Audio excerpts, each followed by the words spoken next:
મહાપુરાણ એ પ્રશ્નોથી ભરેલો ગ્રંથ છે। તેમાં ઘણા બધા એકબીજાને પ્રશ્નો પૂછવામાં આવ્યા છે અને ત્યારે એવો જ પ્રશ્ન પૂછ્યો કે દક્ષ પ્રજાપતિનું પ્રાગટ્ય કેવી રીતે થયું અને કોના દ્વારા થયું। ત્યારે કીધું છે કે દક્ષ પ્રજાપતિનું પ્રાગટ્ય એ બ્રહ્માજીના અંગૂઠામાંથી થયું છે અને દક્ષ પ્રજાપતિનું અંગૂઠામાંથી પ્રાગટ્ય થયું અને બ્રહ્માજીએ પછી ત્યારબાદ કામદેવને ઉત્પન્ન કર્યા અને કામદેવને 5 બાણો આપવામાં આવ્યા।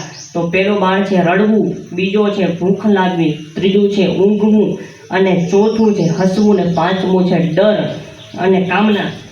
આ બધા બાણો આપવામાં આવ્યા। ત્યારે કામદેવને વિચાર આવ્યો કે બ્રહ્માએ બાણો મને તો આપ્યા છે પણ એ કામ કરે છે કે નહીં। આ જાણવા માટે પહેલો જ બાણનો પ્રયોગ તેને બ્રહ્માજી પર કર્યો છે અને બ્રહ્માજીને કામના બાણ તેના ઉપર પ્રયોગ કર્યો અને તેમને કામના ઉત્પન્ન થઈ છે અને પોતાની દીકરી સંધ્યા ઉપર તેમને કામના ઉત્પન્ન થઈ છે।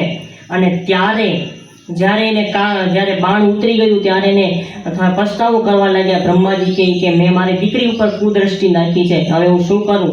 ત્યારે શિવજી પાસે ગયા છે અને શિવજી કહે છે કે તારો કે આમાં કોઈ દોષ નથી બ્રહ્માજી, તમારો કોઈ દોષ નથી કે આ તો પછી કામદેવને વાળ્યા છે અને કામદેવ માની ગયા છે। બાણ પોતાનું પાછું લીધું અને ત્યારે સંધ્યાએ પણ કીધું છે કે હવે કે હું વનમાં જઈ અને મહાદેવની તપસ્યા કરવા માંગુ છું। ત્યારે વનમાં જાય છે અને પોતાના પ્રાણ ટૂંકાવી દેવા માટે એક યજ્ઞકુંડમાં પડે છે। ત્યારે વશિષ્ઠ મુનિ કહે છે કે તમે થોભી જાઓ અને ત્યારે કીધું છે કે મને કે મરવા દો, કે તમે મરીને શું કરશો।